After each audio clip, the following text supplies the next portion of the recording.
बिस्मिल्लाहिर्रहमानिर्रहीम, अस्सलाम वालेकुम। एवन टीवी की न्यूज़ स्टूडियो से मैं हूं अलीशा वासी और मैं हूं आयशा हमीद। नजर डालते हैं हेडलाइंस की जानिब।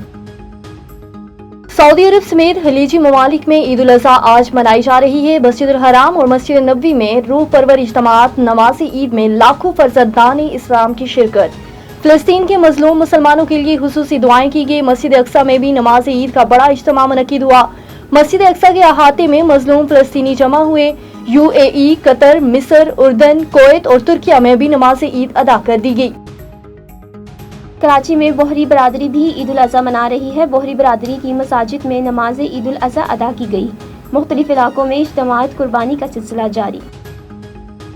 वज़ीर आज़म आज सऊदी वली अहद से मुलाकात करेंगे। सऊदी अरब के दौरे में इसहाक डार, फील्ड मार्शल आसिम मुनीर भी साथ। वज़ीर आज़म शहबाज शरीफ सऊदी वली अहद मोहम्मद बिन सलमान से मुलाकात करेंगे।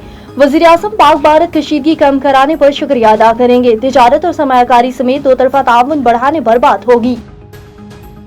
भारत आने वाली नस्लों को पानी के लिए जंग पर मजबूर कर रहा है। अगली बार पाक भारत जंग हुई तो ट्रंप के पास रुकवाने का वक्त नहीं होगा। मोदी सरकार तनाज़ात पर बात नहीं करेंगे तो हल कैसे होंगे। मकबूजा कश्मीर भारत का अंदरूनी मामला नहीं। चेयरमैन पीपल्स पार्टी बिलावल भुट्टो का वाशिंगटन में खिताब। कहा, मैं पाकिस्तान का कोई किरदार नहीं था। भारत बलूचिस्तान में मुदाखलत करता है। भारत PLA, TTP जैसे ग्रुपों की मदद कर रहा है। पाकिस्तान ने दहशतगर्दी में भारत के मुलविस होने के कई सबूत पेश किए। कलअदम तंजीमों के अफगानिस्तान में ठिकाने हैं। हम अमन चाहते हैं जो दोनों ममालिक के मफाद में है। और दोस्त न रहा। एलन मस्क और ट्रंप में ठन गई एक दूसरे पर संगीन इल्जामात। एलन मस्क का ट्रंप के मुआवजे का मुतालबा। ट्रंप की जगह JD वेनस को सदर लगाने की सिफारिश। लिखा, मेरे बगैर ट्रंप इलेक्शन हार जाते। नए बिल से साल की शशमाही में कसाद बाजारी का खतरा है। एलन मस्क ने नई सियासी जमात के लिए एक्स पर राय भी मांग ली। लफ्जी गोलाबारी मार्केट पर असरअंदाज होने लगी। टेस्ला के $150 बिलियन के खसस गिर गए।